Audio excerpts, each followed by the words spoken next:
Thank you, thank you. Well, I want to start off by reading the very beginning of my book to set the tone, to set the scene for what I want us to be thinking about over this next little bit of time together. So I'd encourage you just to sit back, to relax, to make sure you're sitting comfortably, and I shall begin. I'm sitting on a rock looking out over the sea. The bright sun bathes me in its heat, filling me with its radiance, warming my face and body.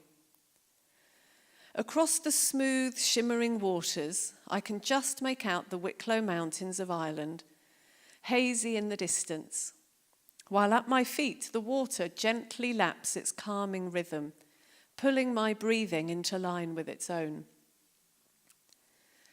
As I look into its clarity, I watch the undulating seaweed and the anemone fronds moving back and forth, dancing in unison. The occasional seabird wheels overhead, looking for the mackerel that swim beneath the waters, and a bark makes me look ahead and smile at the seal, bobbing up and down, watching me with intense curiosity through its big black eyes. Back behind me, past the rocks over which I've clambered, sheep graze on the green slopes, their soothing bleats mingling in with the other sounds to produce a gentle choir. I sit for a good hour or more. I do nothing, say nothing, pray nothing.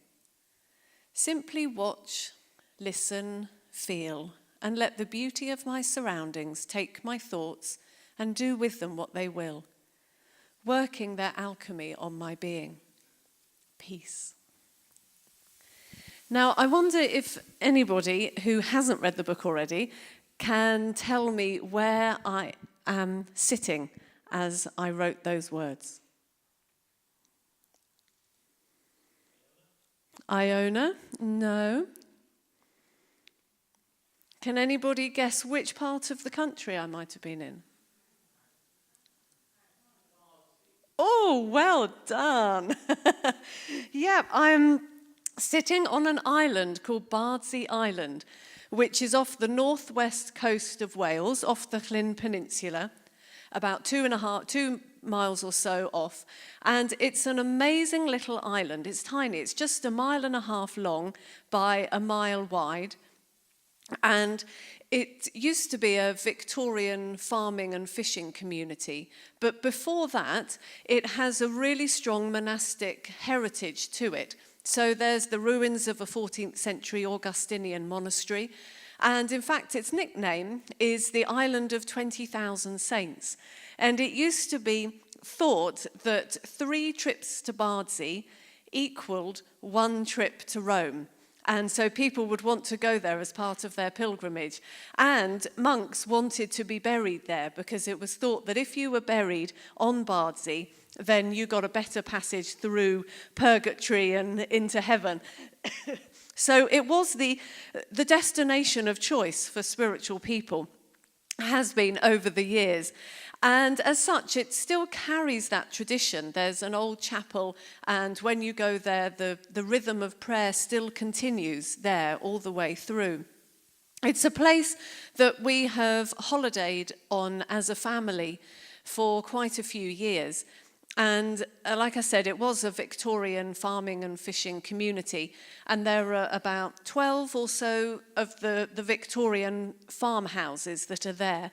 And those houses have now been opened up and they're available for holiday let, so you can go and stay there. They are still very much like the Victorian farming houses that they were. So very little, in fact almost nothing, has been done to them. There's no electricity, there's no running water, there's just one cold water tap in the kitchen, there's no hot water, there's no bathroom, there's just an outside toilet. I can see by your faces that you're really wanting to go there next year on holiday. It's very, very basic.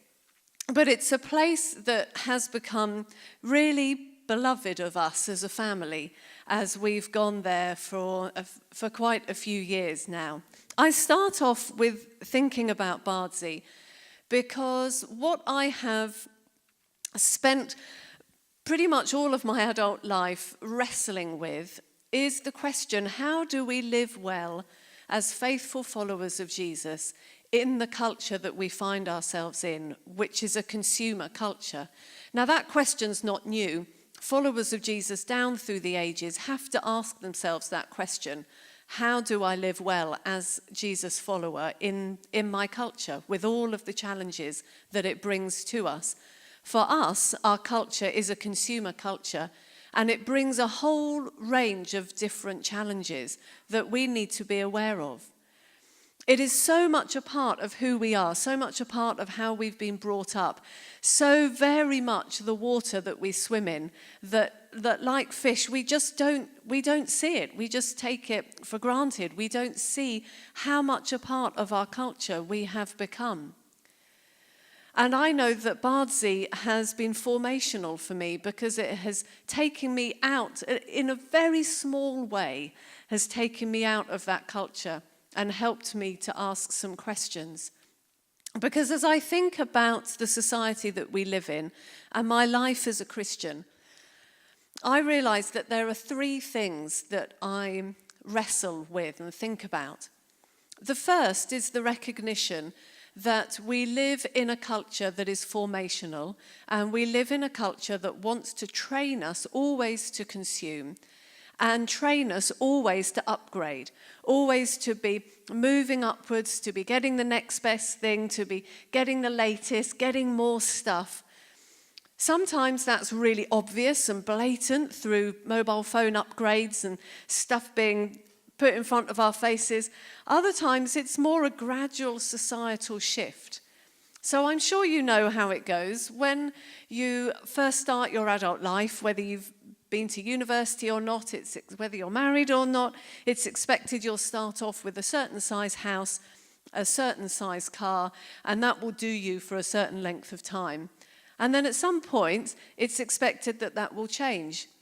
You may well, in your career, start to earn more money. So at some point, you move up into a larger house, you get a larger car, you fill your larger house with more things.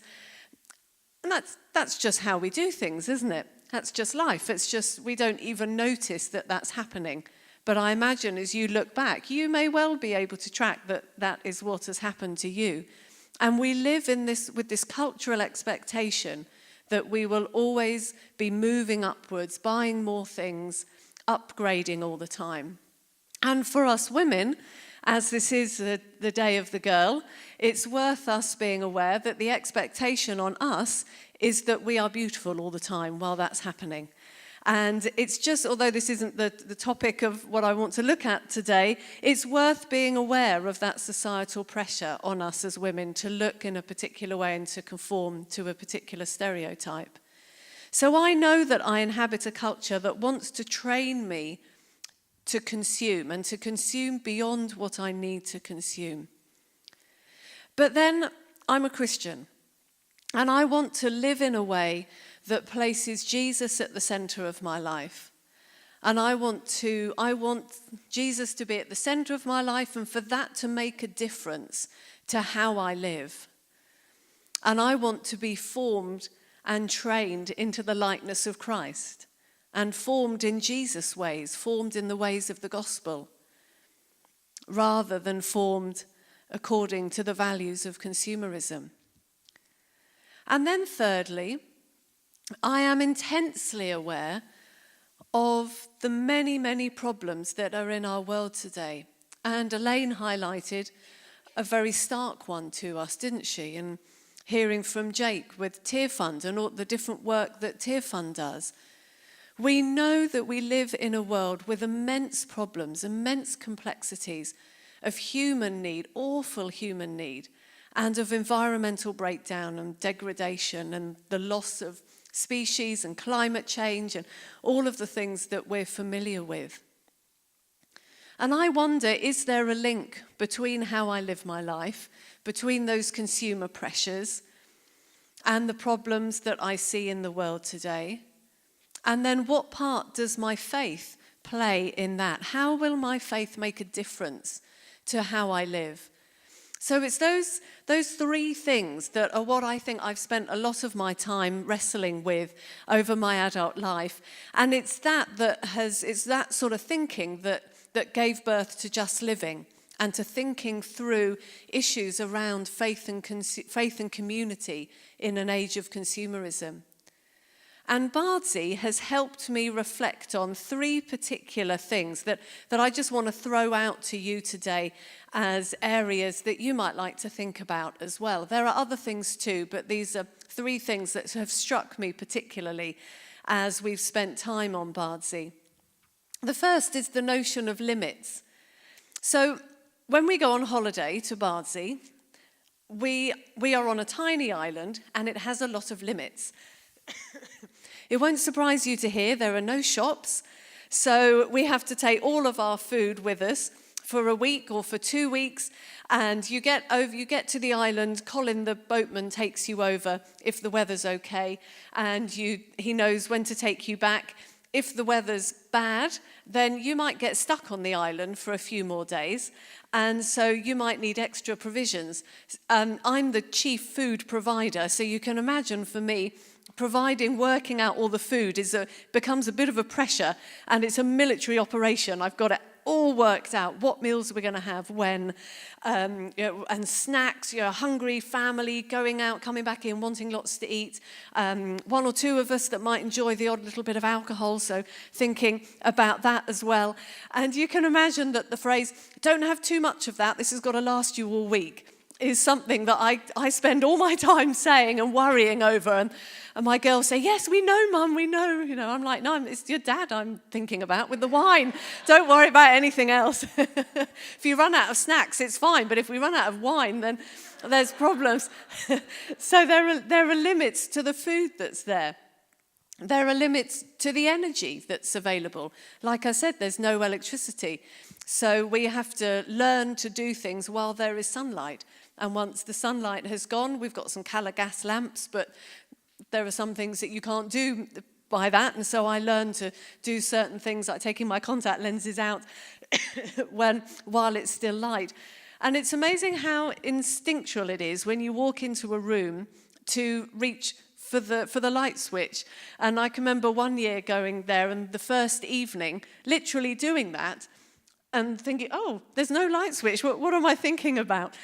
So there are limits to the energy that's available. There are limits to the amount of water that's there.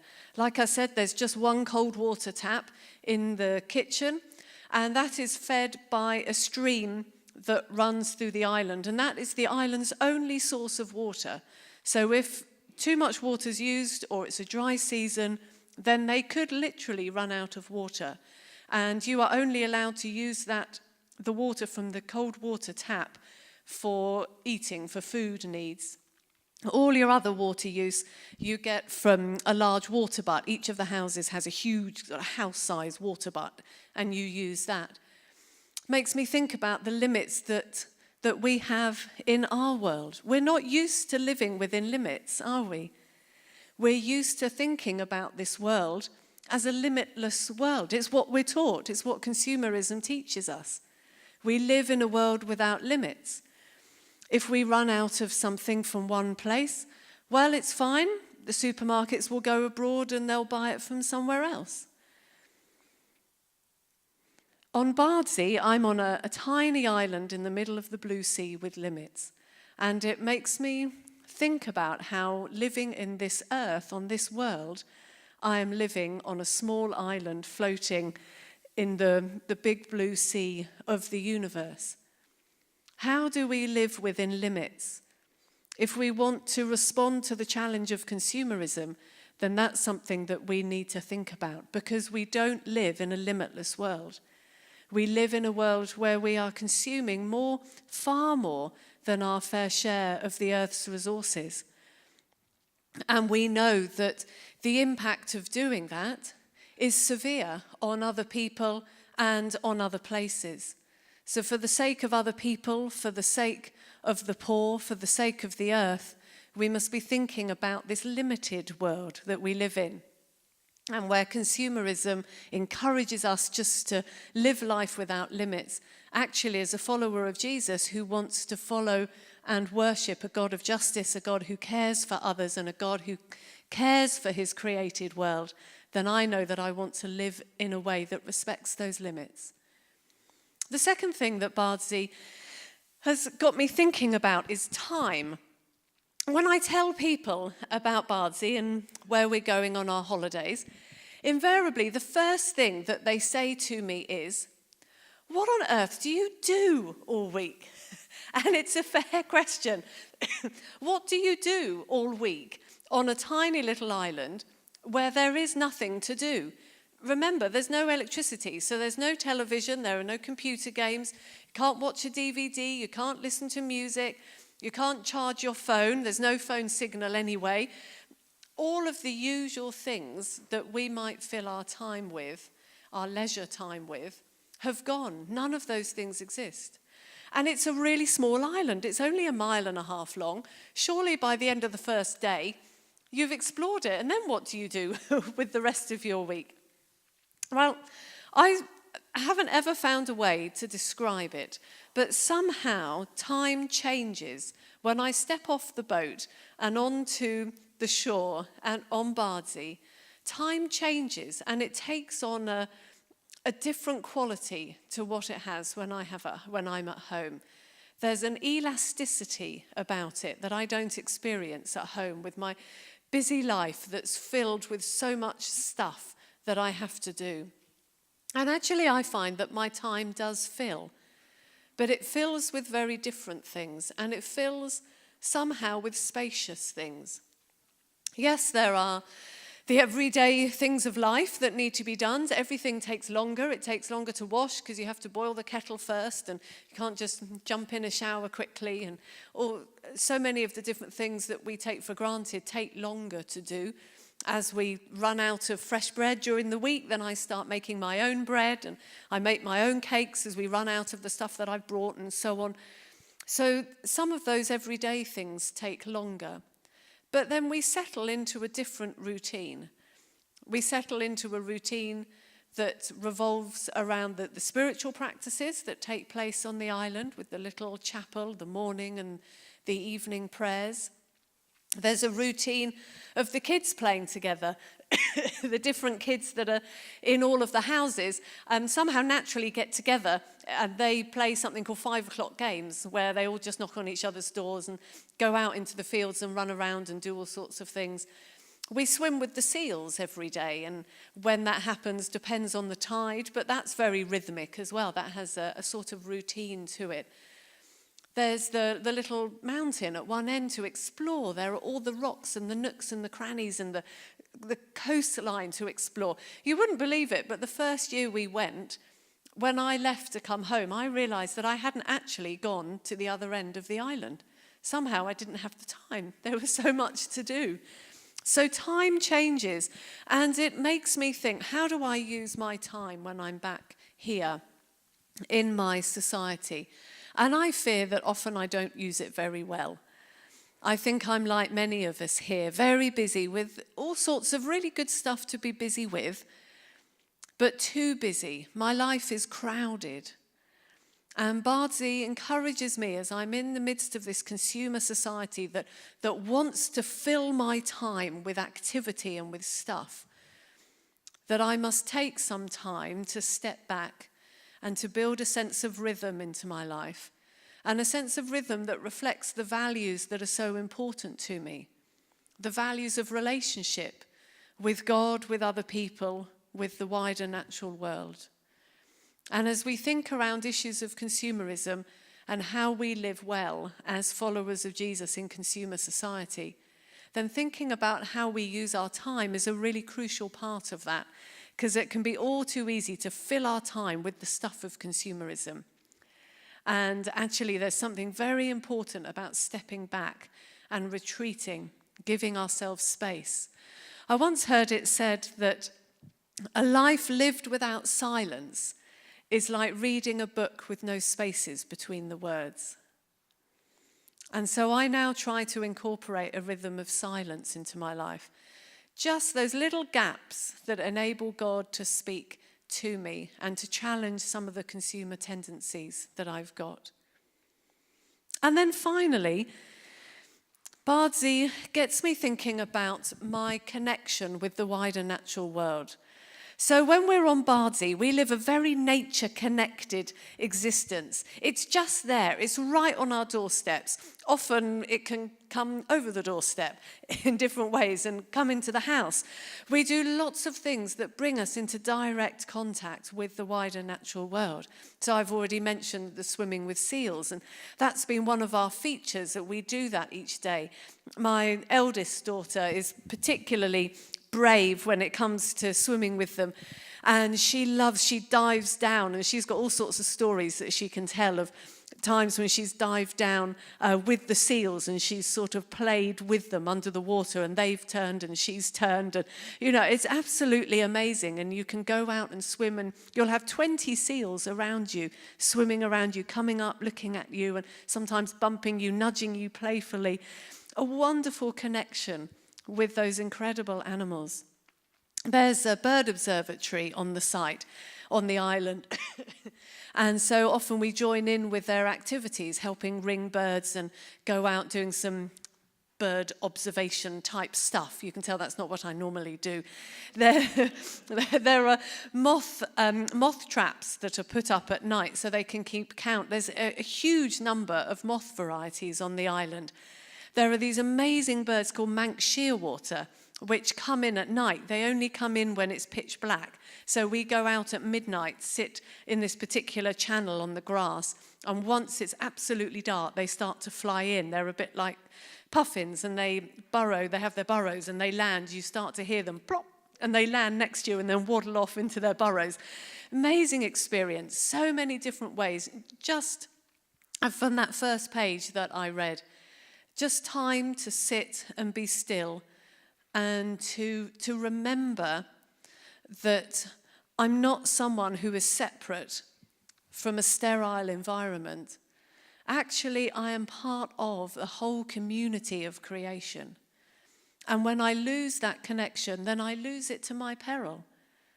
And I suffer as well as the wider natural world. So Bardsey helps me to think about how, when I'm back here, immersed in consumer culture, can I maintain that connection with the wider natural world in a way that's good for my own well-being, but also then helps me to remember to be looking after that which is around me. So those are three of the things that Bardsey has challenged me about as I've been thinking through this consumer society that we live in. The book, Just Living, explores a whole range of other topics as well, and part 3 finishes with a whole section of 7 practices that we can do in order to be faithful followers of Jesus in our consumer culture. So I would really encourage you to pick that up and have a look and begin to put those practices into practice. So I'm sure many of you are doing them already, but take them further in your own life. But I hope that those things are helpful to think about how we live within limits, how we manage our time to reflect our values, and how we can maintain a really positive connection with the wider natural world. Thank you.